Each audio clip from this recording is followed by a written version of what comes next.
আগের যে 28 জন তারা ইন্ডাস্ট্রিকে বাঁচানোর জন্য ইন্ডাস্ট্রির জন্য তারা কাজ করছে। এখন যারা আসে তারা সাইনবোর্ড লাগাইতে আসে, তারা টাকা ছাড়া কিচ্ছু বোঝে না। আর সাইনবোর্ড তো লাগালে মনে করেন ফিতা কাটতে পারে, সবকিছু করতে পারে, সিনেমার হিরো, সিনেমার নায়িকা, অথচ মনে করেন যে কাউও দেখা নাই। বছরে 2টা ছবি আসে, তারা একদম সে 1 বছর খাওয়ান তারা ওইখান ওটা লয়ে জায়গা। যে অবস্থায় বরবাদের যে অবস্থা হয়েছে, যেভাবে মানুষ দেখছে, আমি বলবো 100% একজন সুপারস্টার আছে বাংলাদেশ। এখন আমরা ঈদ কেন্দ্রিক হয়ে গেছি। আগে আপনি আজ থেকে 5-6 বছর আগে দেখবেন এক হিরোরই 4টা ছবি আসতো, চাকিবেরই 4টা ছবি দিতে আসতো, আর কেউ ছবি রিলিজ করার সাহস পেত না।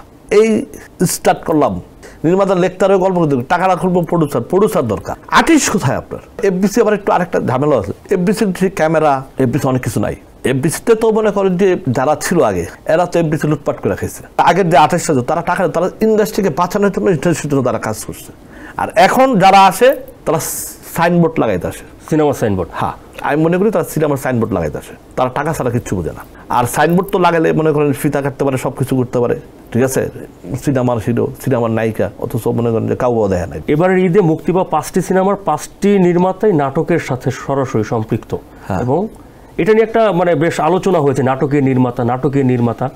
তো আপনারা তো সিনেমার নির্মাতা, আপনারা তো তাদেরকে একটু ভালোভাবে ওয়েলকাম করতে পারতেন, যে সিনেমা ইন্ডাস্ট্রিতে আপনাদের ওয়েলকাম।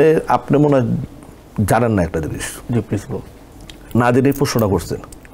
তারা এখন আমাদের থেকে অনেক গুণ তারা অভিজ্ঞতা, এবং একজন কাজী হায়াত আর একজন নাটকের ডিরেক্টর যদি মিলান, ওই নাটকের ডিরেক্টর সে নিজেকে কাজী হায়াতের, মানে আমি আর মুখ ধরে বললাম না, তার চেয়ে অনেক বড় মনে করে। এটার কারণ কি?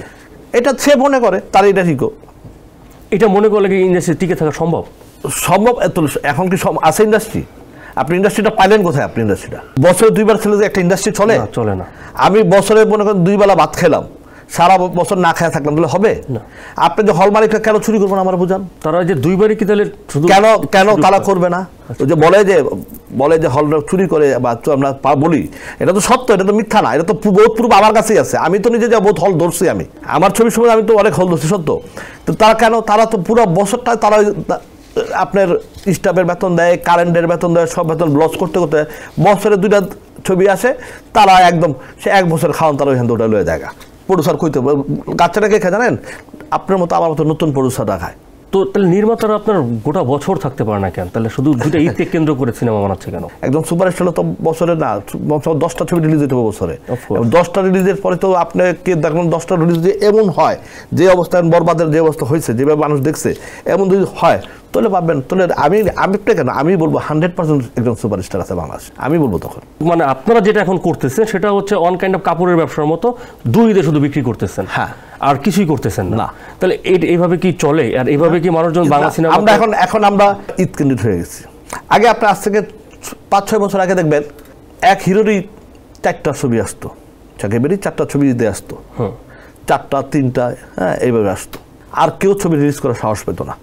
এই স্টার্ট করলাম, প্রডিউসারের ছবি দেওয়ার স্টার্ট করলো তো ঈদের তার সাথে কন্ট্রাক্ট। এখন তো তার সাথে আরো 2-4টা ছবি আসে, আগে আসতো না।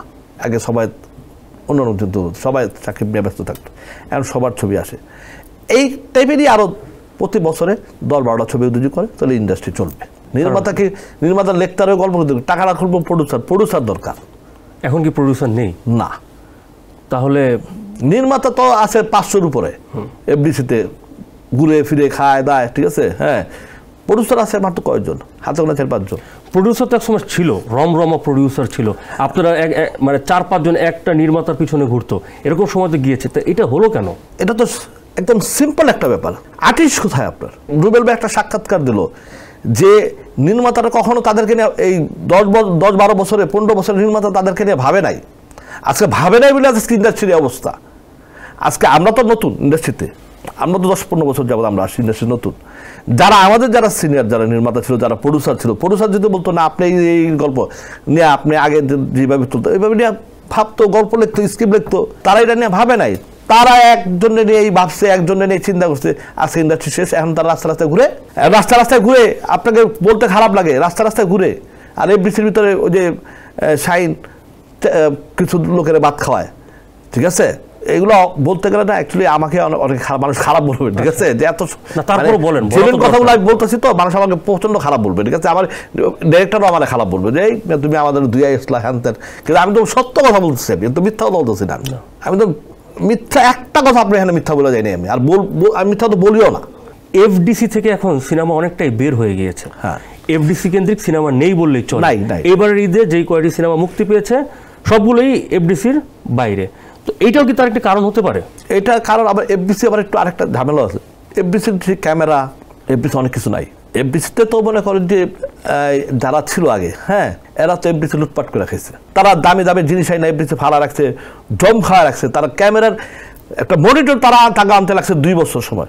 এই মানে এই 16 বছর পুরো এফডিসিটা তো একদম পুরো একদম প্যাকেট বানাই দেওয়া গেছে।